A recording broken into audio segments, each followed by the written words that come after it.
கண்ணியத்திற்குரிய எல்லாம் அல்ல அல்லாஹு ஜல்ல ஷானஹு தஆலாவின் நல்லடியார்களே, அல்லாஹுடைய பேரருளால் இந்த மாலை பொழுதிலே அல்லாஹையும் அவனது தூதரையும் அறிந்து கொள்ள வேண்டும் என்ற நோக்கத்திலே குறிப்பாக குடும்பங்களாக இணைந்து என்னுடைய குடும்பமே சுவனம் செல்ல வேண்டும் என்ற குர்ஆனும் நபிமொழியும் போதிக்கிற அந்த வகையில் நாம் இங்கே அமர்ந்திருக்கிறோம். இவ்வேளையில் நபிகள் பெருமானார் ஸல்லல்லாஹு அலைஹி வஸல்லம் அவர்கள் மீதிலும் அவர்களை பின்பற்றி வாழ்ந்தவர்கள் மீதிலும் வாழுகின்ற நம் அனைவரின் மீதிலும் இறைவனின் சாந்தியும் சமாதானமும் என்றென்றும் நின்று நிலமட்டுமாக என்று பிரார்த்தித்து எனது உரையை துவங்குகிறேன். அன்பிற்குரியவர்களே, இந்த சபையில் நாம் அமர்ந்திருப்பதே ஒரு மிக பெரும் ஒரு பாக்கியம் என்று நாம் நிச்சயமாக கருதலாம். ஏனெனில் நீங்கள் நபிகள் பெருமானாரை சுற்றி அமர்ந்திருக்கிற சபையோடு இந்த சபையை சற்று ஒப்பிட்டு விட்டு நாம் தலைப்பிற்குள் செல்லலாம். வாப்பா இங்க உட்கார்ந்து இருப்பாரு, உம்மா வீட்டுல என்ன செய்துன்னு கேட்பாங்க. பிள்ளை வேறு கருத்து கண்ணோட்டத்தோடு அந்த சபையில் அமர்ந்திருக்கும். இருவரும் ஒரு காலகட்டங்களில் அது குறித்து விவாதித்துக் கொள்வார்கள், கருத்து பரிமாற்றம் செய்து கொள்வார்கள். உமர் ரலியல்லாஹு அவர்களுடைய ஆட்சியில தமத்து ஹஜ் செய்ய வேண்டாம் என்று உமர் ரலியல்லாஹு அவர்கள் ஒரு ஆட்சியாளராக அந்த சூழலுக்கு அவர் அறிவிப்பு செய்கிறார். அது என்ன சூழலோ, நம்ம கூட கொரோனா சூழலை நம்ம கண்டோம். அதனால் அது அவரது கருத்து. இது குறித்து இப்னு உமர் ரலியல்லாஹு அன்ஹு அவரிடம் கேட்கப்படுகிறது, உங்களுடைய தந்தை இவ்வாறு சொல்கிறாரே, தமத்து ஹஜ் செய்வதற்கு தடை என்கிறாரே, நீங்கள் என்ன சொல்கிறீர் என்று கேட்கும் பொழுது அவருடைய பிள்ளை சொல்கிறார், இவரை விட மேலாக ஒரு தலைவரை நான் பார்த்திருக்கிறேன், அவர் அனுமதித்திருக்கிறார், ஆகவே நான் அதை ஆமோதிக்கிறேன். எதை? தமத்து ஹஜ் செய்ய வேண்டும் என்று நான் சொல்வேன் என்று வேறு கருத்து வைக்கிறார். இதிலிருந்து என்ன புரிந்து கொள்ள முடிகிறது என்றால், குடும்பத்தோடு சூழ்ந்திருந்து நபிகளாரது செய்தியை கேட்டு நானா நீயா என்று போட்டி போட்டுக் கொண்டும் அளவிற்கான செய்திகளை சேகரித்துக் கொண்டு இருந்தார்கள். ஒருவேளை இன்றைக்கு நபிகள் பெருமானார் இருந்தால் இதை ஆதரித்திருப்பார்கள், நாமும் பெரிதும் பெருமிதம் அடைந்திருப்போம். நாம் அமர்ந்திருப்பது நம்முடைய சொந்த சுய பொழுதுபோக்கிற்காக அல்ல, நமக்காக போதிக்கப்பட்ட செய்தியை, என் இறை தூதர் சொன்ன செய்தியை என் குடும்பத்திற்கு, என் குடும்பத்தோடு கண்டு நான் மகிழ்ந்து இதே அளவில் குடும்பத்தோடு போய் நான் சொர்க்கத்தின் காற்றை சுவாசிக்க போகிறேன் என்ற ஒரு நல்ல நோக்கத்தில் அமர்ந்திருக்கிறோம். நீங்கள் குடும்பம், இன்றைக்கு அவர்தான் அப்படித்தான் தலைப்பிட பெற்றிருக்கிறது நிகழ்ச்சிக்கு. குடும்ப தர்பியா, குடும்பத்தோடு சேர்ந்து நாங்கள் மார்க்கத்தை பயிற்றுக் கொள்ளக்கூடிய ஒரு நாளாக இன்றைய தேர்வு செய்திருக்கிறோம். இதை அப்படியே நபிகளாரோடு ஒப்பிட்டு பாருங்கள். நபிகளாரது குடும்பம் எப்படிப்பட்ட குடும்பம்? அவருடைய குடும்பத்தை யாரை நாம் சாதாரணமாக எடை போட முடியும்? ஆயிஷா ரலியல்லாஹு அன்ஹா அறிவுச்சுடர் என்று உலகமே போற்றுகிறது. நபிகளாருக்கு மிக பிரியமான மனைவி, அதிகமாக ஹதீஸை அறிவித்த இடத்தில் முதலிடத்தில் இருக்கிறார் அன்னை ஆயிஷா ரலியல்லாஹு அன்ஹா அவர்கள். சின்ன வயதில் இருந்தாலும் கூட மறுமையில் சுவனத்தில் முதலாவதாக நீ காலை எடுத்து வைப்பாய் அம்மா என்ற செய்தியை பெற்ற ஒரு அற்புத சீமாட்டி அவர்கள் ஃபாத்திமா ரலியல்லாஹு அன்ஹா. என்ன குறைச்சல்! அதுபோல் இஸ்லாத்தை ஏற்றுக்கொண்ட உடனேயே, அல்லாஹ் அறிவிக்க சொன்ன உடனேயே மிகவும் பக்கபலமாக நபிகள் பெருமானார் வாழும் காலமெல்லாம் ஒரு பரிசிலை, ஒரு தர்மத்தை வழங்க வேண்டும் என்றால் ஹதீஜா ரலியல்லாஹு அன்ஹா அவர்கள் குடும்பம் அல்லது நண்பர் வட்டாரத்திற்கு கொடுத்து அனுப்புவார்கள் என்றால் அவர்களுடைய தரஜா நிலை எங்கே? எந்த இடத்திலுமே இறை அச்சத்திலும் நல்ல விஷயங்களிலும் அவருடைய குடும்பத்தை குறைவாக எடை போட முடியுமா என்றால் முடியவே முடியாது.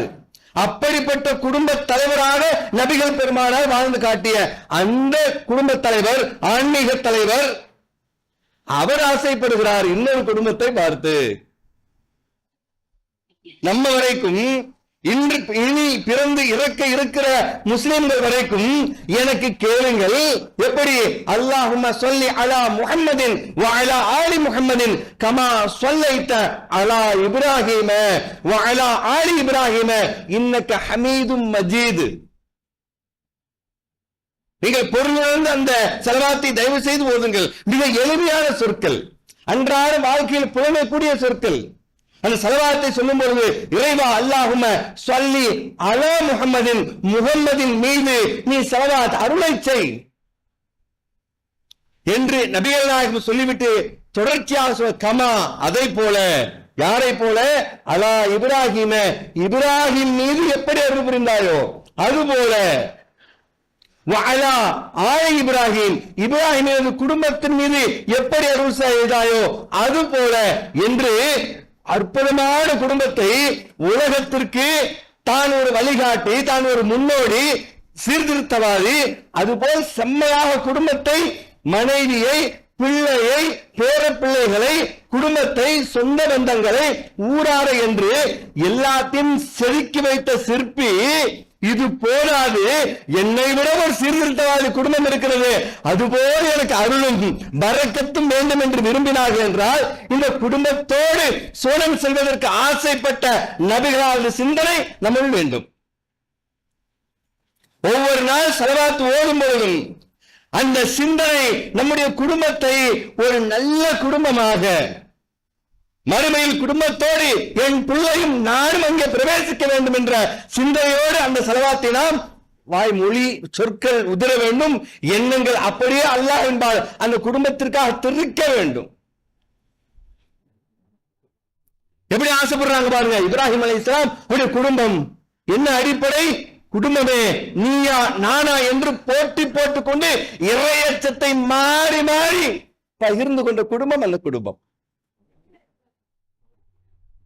ஆகவே அந்த குடும்பத்தோடு இந்த சிந்தனை அடிக்கடி நாம் இப்படி பரிமாறிக்கொள்ள வேண்டும். குடும்பத்தோடு எத்துணை விருந்திற்கு நாம் சென்று வருகிறோம், நினைத்து பாருங்கள். எத்துணை விருந்தை வயிறு நிரப்புவதற்கு எத்துணை குடும்பத்தோடு எத்துணை முறை பயணப்பட்டோம்.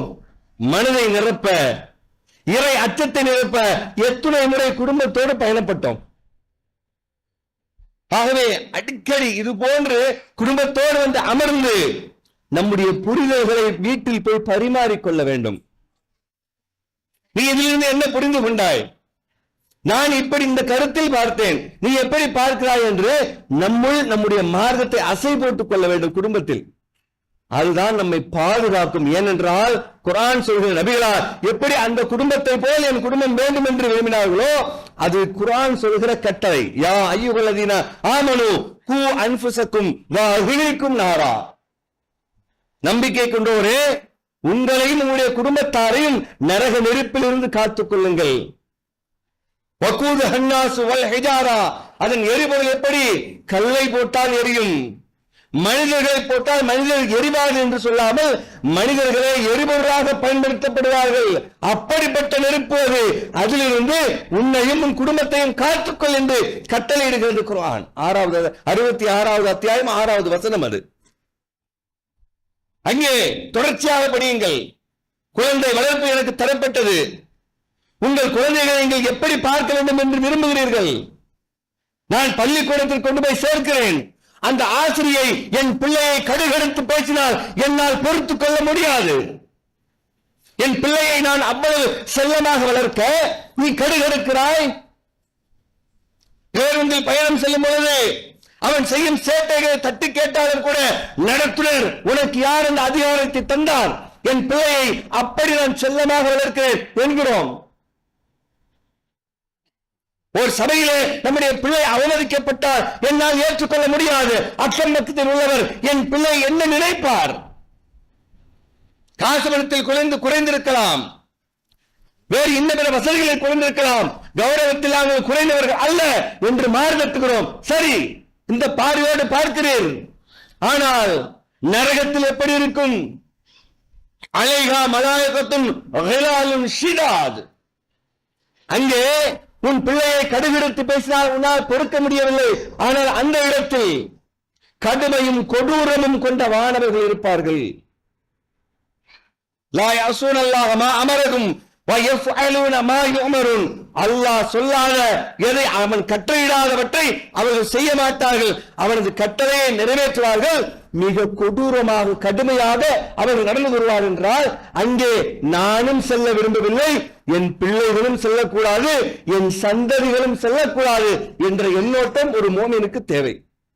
ஆகவேதான் இஸ்லாம் குர்ஆன் சொல்கிறது, நம்பிக்கை கொண்டோரே உங்களையும் உங்கள் குடும்பத்தாரையும் நரக நெருப்பிலிருந்து காத்துக் கொள்ளுங்கள். அந்த விதத்தில் நாம் ஏதோ வளர்ந்து இன்றைக்கு ஒரு கட்டத்தின் வாழ்க்கையினுடைய ஒரு பகுதியில் சென்று கொண்டிருக்கிறோம். அடுத்த தலைமுறை வளர்ந்து வருகிறது. எந்த தாயும் தகப்பனும் என் பிள்ளை என்னை விட சிறப்பாக இருக்க வேண்டும் என்றே விரும்புவார். அந்த வகையில் அந்த குழந்தைகளை எப்படி ஈன்றெடுக்க வேண்டும், அவர்களை வளர்க்க வேண்டும் என்ற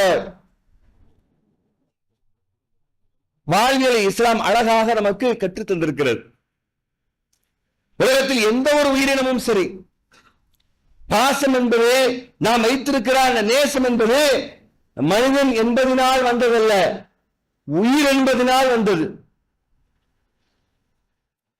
நீங்க ஒரு சின்ன சின்ன வீடியோ பார்த்திருப்பீங்க.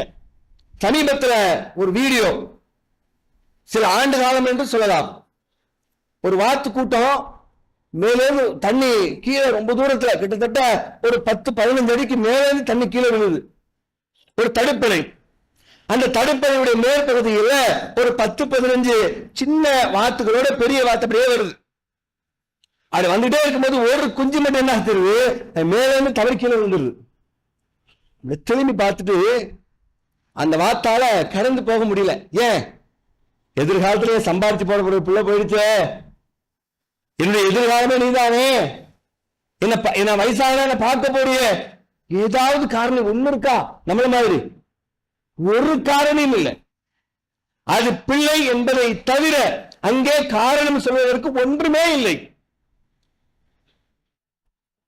பாக்குது, குதி, அந்த தாய் கீழே குதிச்சிருச்சு, அடுத்த அனைத்து குஞ்சம் கீழே குதிக்குது, எல்லாம் பெர்ஃபெக்டா அந்த இடத்துக்கு போயிடுச்சு. எதுவுமே ஒன்னும் ஆகல. எவ்வளவு பெரிய பாச பிணைப்பு அங்கே. இதோடு நாங்கள் ஒப்பிட்டு பாருங்க. நான் பெற்று என்னுடைய அறிவினால் நான் பாசத்தை வைத்திருக்கிறேன் இல்ல, படைப்பினால் பாசமாக இருக்கிறாய். அந்த பாசம் எப்படி குழந்தையை வளர்க்க செய்கிறது?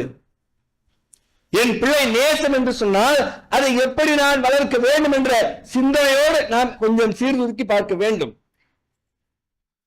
பிள்ளைகளை வளர்க்கிறோம், உங்களுக்கு ஒரு சிந்தனை உண்டு. ஆங்கிலம் பேசிவிட்டால் அவன்தான் உலகத்தில் அதிபுத்திசாலி. ஆங்கிலத்தில் பேசிவிட்டால் ஆஹா அறிவாளி. தவறில்லை, ஆங்கிலம் கற்பதும். ஏனென்றால் இன்றைக்கு உலகத்தையே தன் வயப்படுத்தியிருக்கிறது அந்த மொழி. அதை கொண்டு எளிமையாக அனைத்து தகவல்களையும் திரட்ட முடியும். எளிமையாக ஒன்றை புரிந்து கொள்வதற்கு அந்த மொழி பயன்படுகிறது, தவறு அல்ல. பள்ளிக்கூடம் என்ற பெயரில் இன்றைக்கு நம்மை ஒரு கோட்டில் ஓட விட்டு விட்டார்கள். நம்ம என்ன பண்றோம்? என் பிள்ளைகள் எல்லாம் ரேஸ் கோர்ஸ்ல ஓடுற குதிரை மாதிரி அந்த தலையில பணம் கட்ட ஆரம்பிச்சிட்டோம். என்ன படிக்க விரும்புறேன்னு இங்கேயே கேட்கறோம்னு வைங்களேன், அதிகபட்சம் என்ன சொல்லுவோம்? ஃபர்ஸ்ட் எடுத்த என்ன படிக்க போறீங்க தங்கங்களா? சொல்லுங்க பாப்போம், நீங்க என்ன படிக்க போறீங்க? சொல்லுங்க, யார் என்ன படிக்க போறீங்க? சொல்லுங்க தங்கம், என்ன படிக்க போறீங்க? ஃபியூச்சர்ல என்ன ஆக போறீங்க? என்ன ஆக போறீங்க? Doctor. What you beauty? Doctor. நீங்க? You are also doctor. Yes. வேற ஆண் மருத்துவர்களை காணவில்லையே, பெண் மருத்துவர்கள் இத்தனை உருவாகிவிட்டார்கள். ஆண் மருத்துவர்களே இல்லை, என் பிள்ளைகளுக்கு ஊசி கொத்த பிடிக்காது, அதான் பசங்க. நாங்க ஊசி போட்டு அடுத்தவங்களை புண்படுத்த மாட்டோம். ஓகே, நிறைய ஊசி போடுவாங்க, அதுவும் சிறப்பிற்குரியதுதான். சரி, டாக்டர், இன்ஜினியர், அதே விதமா கலெக்டர் ஆக போறேன், அவ்வளவுதான். நமக்கு ஒரு சில பிம்பத்தை மட்டும் உருவாக்கி விட்டு இவ்வளவுதான் கல்வி என்று ஒரு இடத்தில் ஓட விட்டார்கள். அது சூழல், அதை நாம ஒண்ணும் பண்ண முடியாது. மாற்றணுங்கிறது ஒரு பெரும் சமூக புரட்சி வேண்டும். அது ஒரு புறம். நாம என்ன பண்ணிட்டோம், கல்வி கொடுக்குறேன் என் பிள்ளைக்கு, அது போதும், என் பிள்ளைக்கு நான் கல்வி கொடுக்குறேன், அந்த கல்வி அவனை பெரிய ஆளாயிடும். நம்ம கிட்ட ஒரு பழக்கம் உண்டு, ஏதாவது மிஸ்டேக் பண்ணா நீ படிச்சவன் தானே அப்படிங்கிறோம். இந்த இமேஜ் அறிவாருங்க சொல்லான்னு எனக்கு தெரியல. ஃபார் எக்ஸாம்பிள், ஒருத்தர் கண்ணாபிரான் பார்க் பண்றாரு, இங்க வாசல்லே பைக்கை கொண்டு போய் ஒரு நடுவை போட்டு இங்க பள்ளி வந்தாரு வைங்க. நாம அவரை போய் கேட்கிறோம், நீ படிச்சவன் சரி நான் கேட்கிறேன், எந்த சப்ஜெக்ட்ல ஓரமா பார்க் பண்ணு நீங்க சொல்லுங்க பாப்போம். லாங்குவேஜ்ல இருக்கா, பிசிக்ஸ் கெமிஸ்ட்ரில இருக்கா, சோசியல் சயின்ஸ் இருக்கணும் இல்ல, சோசியல் சயின்ஸ்ல இருக்கணும். எந்த சோசியல் சயின்ஸ்ல அப்படி இருக்கா? என்ன பண்ணிட்டான், ஈமொய்த்த பண்டங்களை திங்காதுன்னு நாம செஞ்சது வியாபாரத்தை மட்டும் கணக்கச்சிதமா பாடத்தை வச்சு அதை ஒழிச்சுட்டான். பிரிசர்வேட்டிவ் வச்சிருக்க சாப்பிட்டா கேன்சர் வரும்பான்னு ஒரு பாடத்திலும் இல்ல. அது ஒரு பக்கம். அவ்வளவுதான். இவன் கொடுத்திருக்கிற பாட புத்தக திட்டம் எல்லாம் இவ்வளவுதான். இதை நோக்கிதான் ஓடுறோம். கொஞ்சம் கவனமா போகணும், வேற வழி இல்ல. வேற புதுசா நாம போயிட்டு வேற சப்ஜெக்ட் எடுத்து படிச்சு பாஸ் பண்ணி முடியாத போறோம். பிள்ளைகளை கல்வி கொடுக்கிறோம் என்று நினைத்து கொடுக்கிறோம். அந்த கல்வியை கல்வியாக கொடுக்கிறோமா? அப்ப எது இருந்தா அவன் ஓரத்தை பார்க்க பண்ண மாட்டான். இந்த சபைதான் அவனை சரியாக்கும். நீ என்னத்தை கொடுங்க, ஒவ்வொரு தொழுகையிலும் நிற்பான், வரிசைகளை நேராக நெருக்கமாக ஆக்கிக் கொள்ளுங்கள் அப்படின்னு சொல்லி சொல்லி இந்த ட்ரைனிங் எங்க போனாலும் வரிசை தவறி ஒரு முஸ்லிமால நிக்கவே முடியாது. ரத்தத்துல ஊறிடுச்சு. ஒரு இடத்துல நான் ஒரு 15-20 ஆண்டுகளுக்கு முன்னால் ஒரு பேருந்தில் பயணித்த பொழுது ஒரு நடத்துவர் சொன்ன செய்தி என்னுடைய உள்ளத்தை பெரிதும் பாதித்தது. சின்ன விஷயம்தான். ஒரு சமூகத்தினுடைய அந்த டிசிப்ளினை அவர் சொல்றாரு. அவரும் அதே மதத்தை சார்ந்தவர். அவர் சொல்கிறார், அவங்க தாங்க கரெக்ட் பிராமின்ஸ். சில்லறை இல்லாம ஒரு பிராமின் கூட பஸ்ல ஏறவே கிடையாதுங்க. அவங்க சில்லறை கொடுக்கணும் டென்ஷன் லைஃப்ல நான் பார்த்ததே இல்லை. அவர் நல்லா 50 வயசு. என்ன சொல்றது சின்ன விஷயமா இருக்கலாம், அவன் ஃபாலோ பாருங்க. இஸ்லாம் சொல்கிறது, லா தாக்கிரன்ன மினல் மஅரூஃபின் ஷைஆ, எந்த ஒரு சின்ன விஷயத்தை நீங்கள் அற்பமாக கருதாதீர்கள். நீங்கள் செய்ய வேண்டியது ஒயிட் கிராஸ் செய்து பிள்ளைகளுக்கு இந்த டிசிப்ளினை யார் கொடுக்கணும்? நாம கொடுக்கணும். கொடுக்கணும்னா வெறும் சொல் பத்தாது, நான் செய்யணும். எங்க கிளம்பினாலும் பர்ஃபெக்டா நான் கிளம்பிடுவேன், என் பிள்ளைய வந்துடும் ஆட்டோமேட்டிக்கா. நீங்க என்ன செய்றீங்களோ அதான உங்க பொழுதுபோக்கு. இன்னைக்கு இங்க வந்துட்டீங்க, நாளைக்கு வீட்டுல பிள்ளைங்க எப்படி விளையாடும்? மைக்க பிடிச்சுக்கிட்டு அல்லாஹ் அப்படி சொல்றோம், எல்லாம் இங்க வாங்க தொழுவுங்க அப்படின்னு பிள்ளை மைக்கு பிடிச்சி ஏதாவது பேசும். ஏன் இன்னைக்கு அட்டன் பண்ணிருக்கு கிளாஸ். நீங்கள் எதை உங்கள் வாழ்க்கையாக ஆக்குறீங்களோ அது அவங்களுடைய பொழுதுபோக்கு. நீங்க மருத்துவத்துக்கு ஹாஸ்பிட்டல் போயிட்டு வந்தா மறுநாள் பிள்ளைங்க ஏதாவது குச்சி எடுத்து ஊசி போட்டு நிற்கும், ஒரு கட்டுக்கட்டு நிற்கும். ஏன்? குழந்தைகளுக்கு நீங்கள் தான் உலகம். ஆக இந்த உலகத்தை அவர்கள் பார்க்க வேண்டும் என்றால் அந்த உலகத்தை தாய் தந்தையிடமிருந்து அவர்கள் பார்க்க வேண்டும். இதைத்தான் தமிழ் பழமொழி ஒரு காலத்துல சொன்னா நம்மள்ட்ட தப்பா சொல்லி விட்டுட்டான். நிறைய பழமொழிகள் அற்புதமான அர்த்தம் வாய்ந்தவை. ஆட்டுக்கு வாளை அளந்து வைத்தவன் புத்திசாலி. ஆடு படப்படன்னு வாழை அடிக்கும், அதனால தூண்டு வச்சிருக்கான், பெருசா வச்சிருந்தா எல்லாரும் அடிச்சு நம்ம தப்பா வழங்கிக்கிட்டோம். வாள்னா அறிவுன்னு அர்த்தம், அதனால வாலி கவிஞர் வாலின்னு பேர் வச்சிருக்காரு. வாள் அப்படின்னா அறிவு, அறிவாளி நம்ம சொல்றோம். அது அறிவுன்னு சொல்லனா கூட வாள்னா அறிவுன்னு தான் அர்த்தம். அப்ப ஆட்டுக்கு அறிவை அளந்து வைத்தவன் புத்திசாலி. அதுக்கு அறிவை அதிகமா வச்சுதான் அது உங்களுக்கு குர்பானி கொடுத்துட்டு போயிடும். அதனாலதான் அதுக்கு சொல்றாங்க. அது மாதிரிதான் மாதா பிதா குரு தெய்வம் என்று சொன்னதை நம்ம தப்பா திருச்சி விட்டான். மாதா பிதாவை அடையாளம் காட்டுவார், நல்ல பிதா குருவை அடையாளம் காட்டுவார், நல்ல குரு கல்வியை கொடுப்பார், கல்வி இறைவனை வழிகாட்டிவிடும். கல்விதான் இறைவனை வழிகாட்டு நினைச்சுக்கிட்டு இருக்கீங்க. இஸ்லாம் முழுக்க முழுக்க கல்வியோடு இறைவனை வர சொல்கிறது. நீங்க நல்ல கல்வி கற்றுவிட்டால் அந்த கல்வி நிச்சயமாக கொண்டு போய் இறைவனிடத்தில் சேர்த்துவிடும். ஆக குழந்தைகளுக்கு இன்றைக்கு நாம் மாதா பிதா குரு அங்கிருந்து இறைவனும் செல்ல வேண்டும் என்றால் அவள் குழந்தையிலிருந்து வளரும் பொழுது அவருடைய வாழ்க்கை உங்களுடைய வாழ்க்கை தான் அவருடைய வழித்தடம். தெரிந்து கொள்ளுங்கள். நீங்க போற ரூட்ல அவன் பயணிப்பான், பிறகு அவன் சிந்தனை அவனை மாற்றும் என்பது அது ஒரு பக்கம். ஆக நம்முடைய வாழ்க்கை முழுவதுமே குழந்தைகளுடைய அன்றாட தேவை என்பது நம்முடைய பேச்சு செயல் எல்லாமே குழந்தை வளர்ப்பு என்றால் நல்லதான். நம்ம நல்ல ட்ரெஸ் வாங்கி கொடுத்துருக்கோம், நல்லதான் சொல்லிக் கொடுக்கிறோம், அப்படி நம்ம நினைக்கிறோம், நல்லது சொல்லிக் கொடுக்கிறோம், நல்லதா வாழ்ந்து காட்டுறோமா? குறிப்பாக பொய் பேசுறது. பொய் இன்னைக்கு யாருங்க பொய் பேசலங்கிற ஒரு வார்த்தையை வச்சுக்கிட்டு நம்ம அடிக்கிற லூட்டி இருக்குது பாருங்க. அதுவும் குறிப்பா வியாபாரிங்க, அதெல்லாம் எப்படி பொய் சொல்லாம எப்படி வியாபாரம் பண்ண முடியும்? பொய் சொல்ல தெரியாம பிள்ளைகளை வளர்த்து விட்டாலே பிள்ளைகள் பாவத்தின்பால் செல்லாது. தெரிந்து கொள்ளுங்கள். பொய் சொல்ல முடியாது. ஒரு காலத்துல அந்த வார்த்தை கிராமத்துல பழக்கம் இருக்கும், ஏன் பொய் சொன்னா சிரிச்சிருவான், தெரிஞ்சுக்கணும் அப்படிம்பாங்க. சொல்ல தெரியாது பிள்ளைங்களுக்கு. இந்த வயசான கேட்டு பாருங்க, சமூகத்துல அப்படி வார்த்தை புழக்கம் இருந்துச்சு. இன்னைக்கு அந்த வார்த்தை புழக்கம் இருக்கா? அந்த வார்த்தை புழக்கமே கிடையாது. பொய் சொன்னா அவன் சிரிச்சிருவான், பொய் சொன்னா அவன் அழுதுருவான், பொய் சொன்னா அவன் தடுமாறிடுவான்.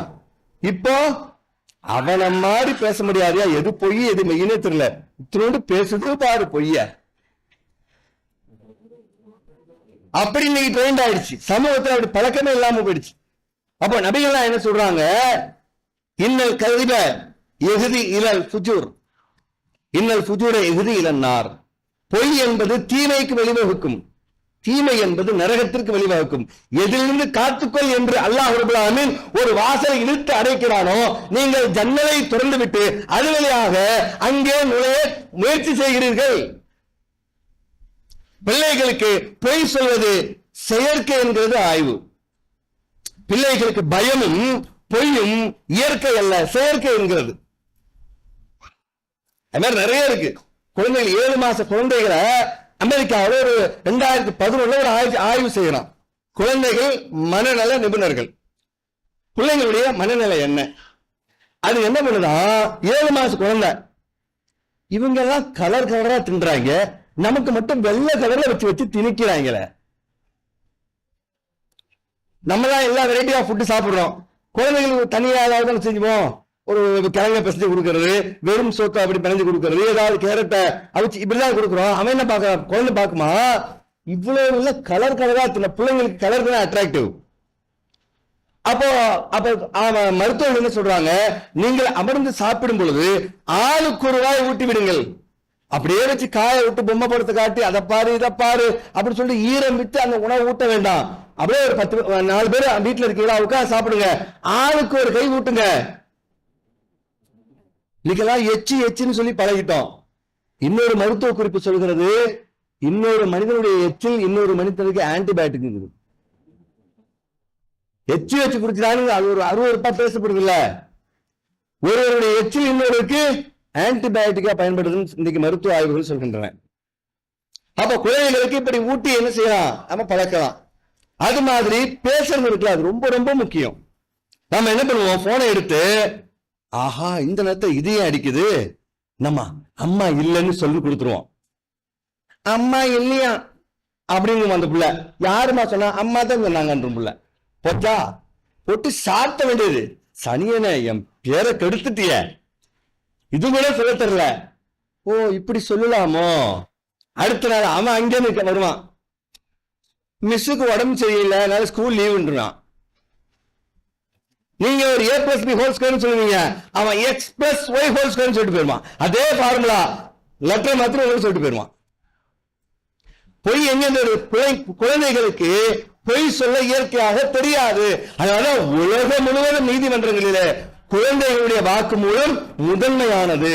ஃபர்ஸ்ட் எடுத்துக்கோங்க, குழந்தைங்க பொய் சொல்ல தெரியாது.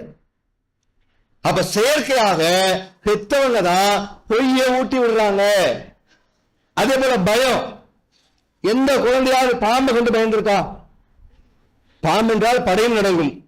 நீ தெரிஞ்சுக்கோங்க, நெப்போலியன் மாவீரன், நெப்போலியன் சொன்னாலே மாவீரன் அப்படின்னு சொல்லுவாங்க உலகத்துல. பார்க்க தெரியுமா உங்களுக்கு?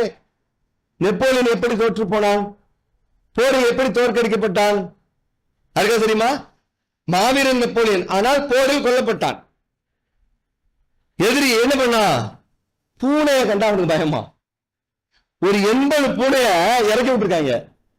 ஒரு சின்ன நிலை குறைவு, அவ்வளவுதான் அடிச்சிட்டான். சின்ன வயசுல பூனைக்கு அவன் பயந்துருப்பானா? இல்ல. பெருசாகும் பொழுதுதான் ஏதோ ஒரு பாதிப்பினால் ஒவ்வொன்றின் மீதும் பயம் ஏற்படுகிறது. குழந்தைகளுக்கு அப்படித்தான். இருட்டென்றால் பயம் என்று நாம நினைக்கிறோம். குழந்தைக்கு இருட்டு தான் அவர் பழகி வந்தது இருட்டுல தானே. 10 மாசம் 9 மாசம் இருந்ததே இருட்டுல தானே. குழந்தைகளுக்கு இருட்டு தான் பிடித்தமானது. குழந்தை திடீர்னு அழுகும், அதனுடைய லாங்குவேஜ் அழுகை தான். அதனால குழந்தைகளுக்கு பயமும் பொய்யும் செயற்கையானது இயற்கையானது அல்ல என்கிறது மருத்துவ உலகம்.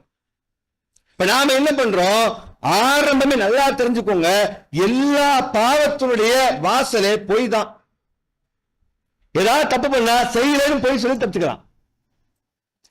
ஏதாவது ஒரு தவறான காரியத்தை செஞ்சுட்டா நான் இல்லைன்னு சொல்லி தப்பிச்சுக்கலாம்.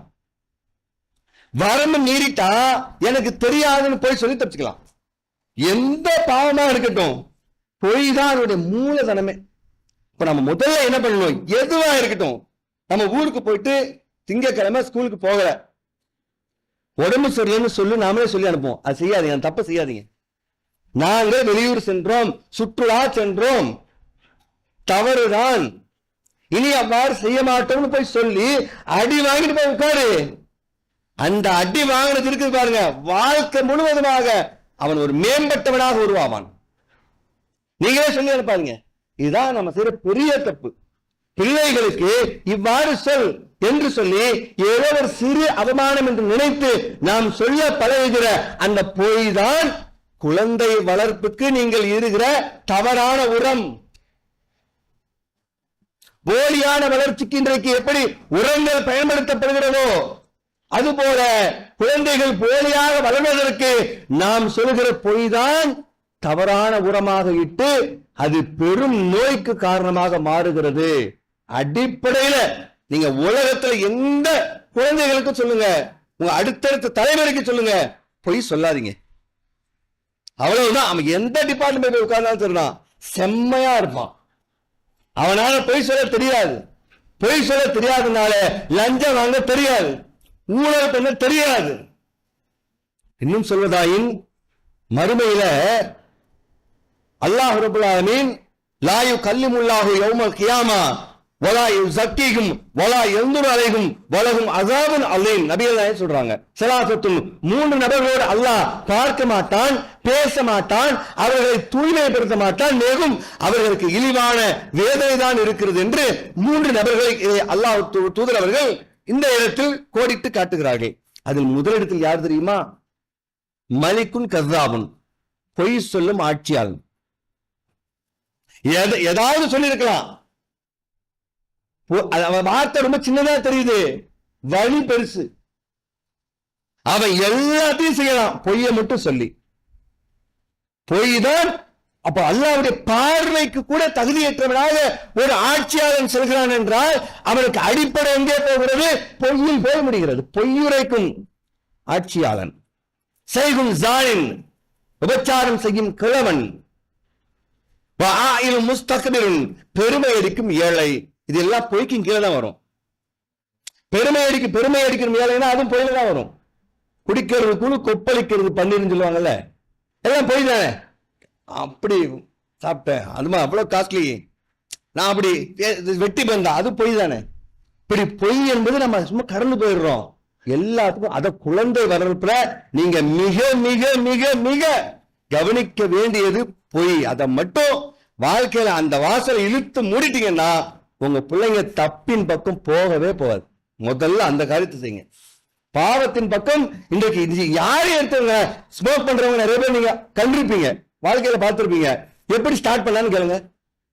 வீட்டுல கேட்காம இருந்திருப்பாங்க, எப்படியா வாட வந்திருக்கும். என்ன சொன்னா வல்லாகி இல்லைன்றமா பல பேரு சத்தியமா இல்ல, நீ ஏன்னா அவனே பார்த்தா, அவனை தியேட்டர்ல பார்த்தாங்க, நான் போவே இல்லைம்மா, அவன் பொய் சொல்றாமா. அது அந்த வரலாறு செவிப்பட்டிருப்போம், அந்த வரலாற்றுக்கு சொந்தக்காரனாகவும் இருந்திருப்போம். ஆஹா, எத்தனை சொந்தக்கார ராஜாக்கள். என்ன எது நம்மை பாதுகாத்தது? பொய். இன்றைக்கு எது சீரழித்தது? பொய். ஆகவே குழந்தை வளர்ப்பில் மிக முதன்மையானது பெற்றோர்கள் கவனிக்கப்பட வேண்டியது நாவு. உண்மைதான், உண்மையான சித்திக். அதனால்தான் குர்ஆன் எவ்வளவோ பண்புகள் இருக்க சித்திக்குன்னு ஒரு இடத்துக்கு எல்லாம் வச்சிருக்கான். எங்க சொர்க்கத்துல அவர்கள் உண்மையாக விடுவிப்பார்கள். அது பெரிய வெற்றிங்க. அவன் ஒண்ணு சாதிக்க வேணாம் உலகத்துல, அவன் உண்மையாக இருந்துட்டான்.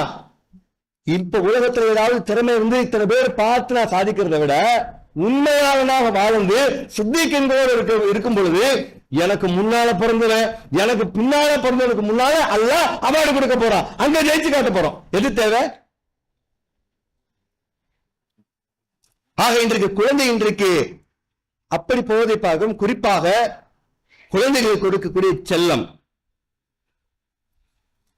செல்லம் என்பது எப்படி இருக்க வேண்டும்?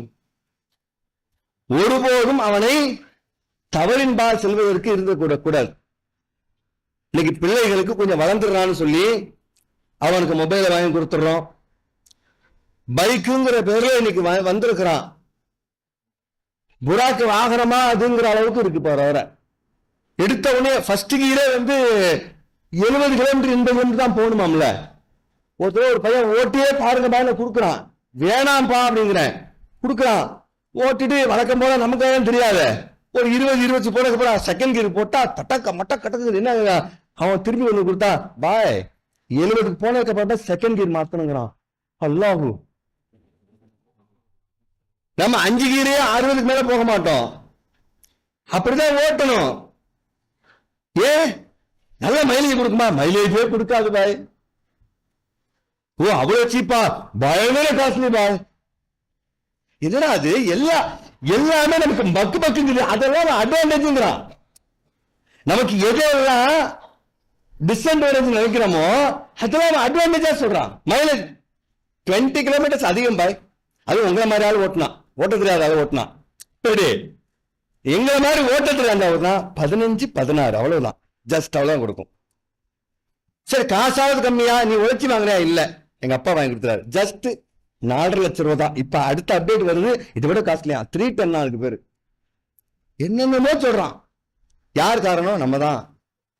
என் பிள்ளை ஆசைப்படுகிறான். ஆனால் உன் பிள்ளைக்கு நீ என்ன ஆசைப்படுகிறாய்?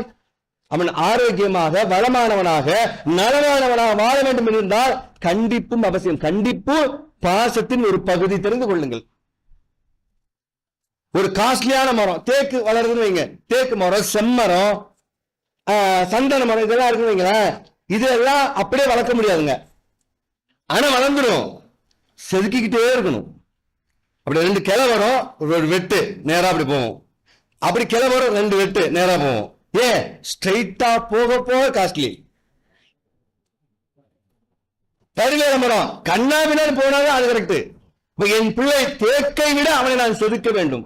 அவன் ஸ்ட்ரைட்டா போக அவன் காஸ்ட்லி. அப்போ லைட்டா கழிக்க வேண்டிய இடத்துல நான் கூரான ஆயுதத்தை பயன்படுத்தத்தான் வேண்டும்.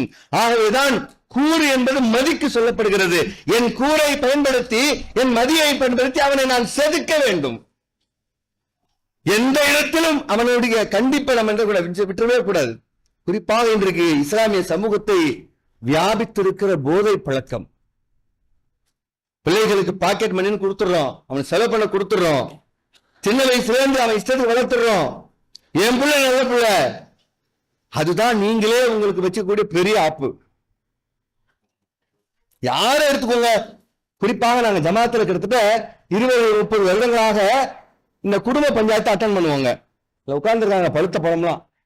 என்னை தாண்டி பல குடும்ப பஞ்சாயத்தை பார்த்தவர்கள். அவங்களுக்கு கேட்டு பாருங்களேன், யாரா காரணம்? அந்த பிள்ளை ஏதோ டெபாக்கர் வேலை பார்த்தான். கடைசியில பார்த்தா அவங்க அம்மாவுக்கு தெரியும். எப்பமா தெரியும்? 2 வருஷமா தான் பாய் தெரியும். கடைசியில பார்த்தா சுத்தி முத்தி பார்த்தா அம்மாவுக்கு தெரியும். என்ன பாசம். மாமியாரா இருந்தா விட்டுருப்பாரா? விட்டுருக்க மாட்டார்.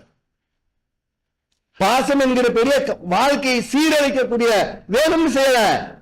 சரியான புரிதல் இல்லை. அன்புங்கிற பேர்ல, பாசம் என்கிற பேர்ல பிள்ளைகளுடைய வாழ்க்கை நாசமாவதற்கு பெற்றோரையே காரணமாக ஆகிவிடுகிறார்கள். ஆக குழந்தை வளர்ப்பு இன்னைக்கு போதை பழக்கத்துல இஸ்லாமிய சமூகத்துல பசங்க அவ்வளவு காலேஜ் அதுவும் அரசு பண்ற அட்டூழியமா தாங்க முடியல. அரசு ஒரு பக்கம் லைசன்ஸ் கொடுத்தா குடி, எதை எடுத்தாலும் குடித்தால் சந்தோஷம் என்று ஆச்சரியமாக இருக்கிறது. ஒரு காசை கொடுத்து என் மதியை இழந்துக்கிற அப்படிங்கறத நீங்க பாத்தீங்கன்னா இதுல நமக்கு பெருமை வேற. தமிழ நாங்களா தமிழ வடக்க எங்கேயாவது வடக்க போங்க, எவனா குடிச்சிட்டு ரோட்ல கிடக்குறானா? அவன் பாண்டாள் கொடுத்துப்புறான், அதே தப்பு, அது இருக்கட்டும். எங்கேயாவது குடிச்சிட்டு மகாராஷ்டிரா மாதிரி ஒரு நாள் தமிழ்நாடு நியூஸ் எடுத்து பாருங்க, ஒரு நாள் வட இந்தியாவுடைய நியூஸ் எடுத்து பாருங்க, எப்படியாவது இங்க ஒண்ணு வந்துடும். குடிச்சிட்டு தகராறு, குடிச்சிட்டு அங்க கிடந்தா இங்க கிடந்தான்னு. வடநாட்டுல ஒருத்தர செய்தி பார்க்க முடியாது உங்களால.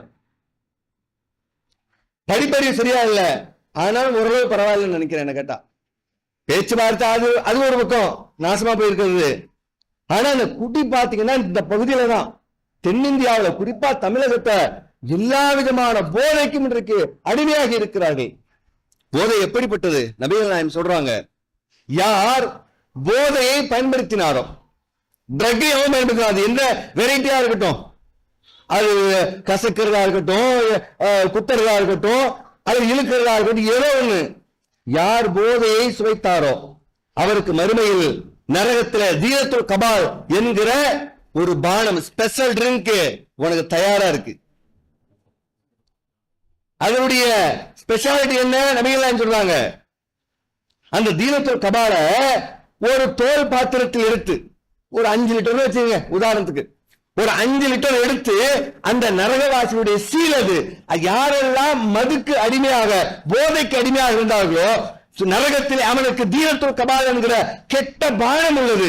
அந்த பானத்தை ஒரு 5 லிட்டர் சுமார் எடுத்து உலகின் இந்த பகுதியில் ஊற்றினால், இங்க ஊத்தினா, இந்த 7 பெல்ஸ்ல ஊத்தினா உலகின் மறுபகுதியில் நாரும். அமெரிக்காவில போன் இங்க வந்துடும், இந்தியா ஒரு நாட்டம் முடிச்ச நாடு கேள்விப்பட்டிருக்கோம், நாட்டமே வந்துருச்சு அப்படின்னு போன் எடுத்துருவானா. நபிகள் நாயகம் சொல்றாங்க, கூவம் ஆறே ஓடுது, அந்த மாநகர நமக்கு இங்க ஸ்மெல் இருக்கா? ஒரு ஆறே ஓடுது, அந்த ஏரியாவை கணக்குல ஸ்மெல் இல்ல, காத்து தணிச்சிருது. ஆனா அந்த தீனத்துல் கபாலை தணிக்கிறதுக்கு ஒரு காத்தே இல்ல. உலகத்தின் மறுபகுதி வரைக்கும் எவ்வளோ? Just 5 litre. இந்த அளவுக்கு நாத்தம் முடிச்ச ட்ரிங்க் போதை பயன்படுத்துறவனுக்கு இருக்குன்னு தெரிஞ்சா நீ போதையை பயன்படுத்துவியா? இதை சொல்லி கண்டித்து போதையை பயன்படுத்தினால் நான் பேச மாட்டேன், வீட்டில் அனுமதிக்க மாட்டேன் என்று கண்டித்திருந்தோம் என்றால் இன்றைக்கு சமூகம் வீணா போயிருக்காது. இந்தியாவிலேயே அதிகமாக, உலகத்திலேயே அதிக சாலை விபத்து நடக்கக்கூடிய இடத்தில் இந்தியா 3வது இடத்தில் இருக்கிறது. இந்தியாவிலேயே அதிக சாலை விபத்து நடக்கக்கூடிய இடத்தில் தமிழ்நாடு 2ஆம் இடத்தில் பிடித்திருக்கிறது.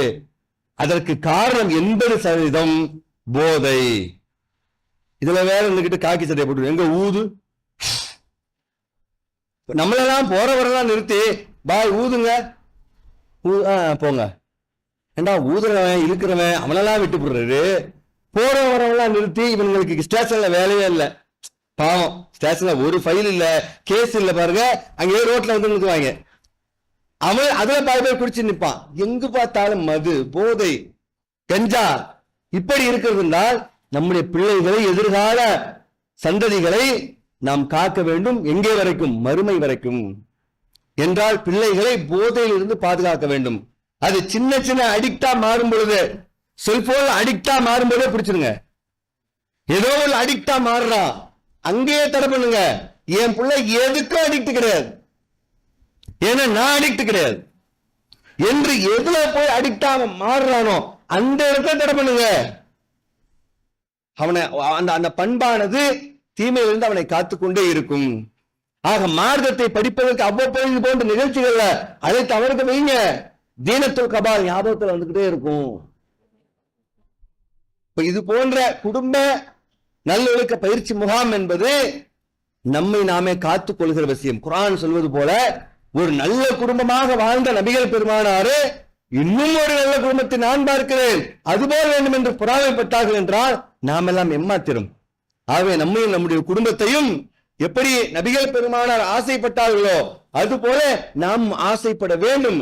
நம்முடைய பிள்ளைகளும் இறையச்சவாதிகளாக வாழ வேண்டும் என்றால் அந்த இறையச்சத்திற்கு நான் வாழ்க்கையாக இருக்கும் பொழுது எனது வாழ்க்கை என் பிள்ளையினுடைய வழித்தடமாக அமையும்.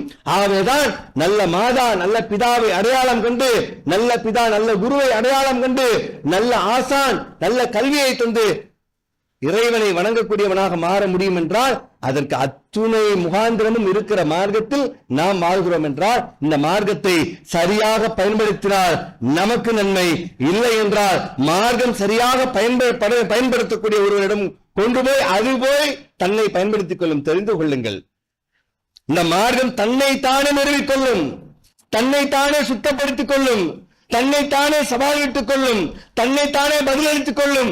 எந்த காலத்திலும் இந்த மார்க்கத்தை எவனும் கட்டி காக்க தேவையில்லை. அந்த வாய்ப்பை பெற்று விட்டுவிட்டோம் என்றால் ஏமாறி நாம் தானே ஒழிய இந்த மார்க்கத்தை கொடுத்தவன் அல்ல என்பதை புரிந்து கொண்டு நல்ல குடும்பத்தை அல்லாஹ் ரப்பல் ஆலமீன் நம் அனைவருக்கும் தந்தருள் புரிவானாக. வாஹிரு தஅவானா அல்ஹம்துலில்லாஹி பில் ஆலமீன். அஸ்ஸலாமு அலைக்கும்.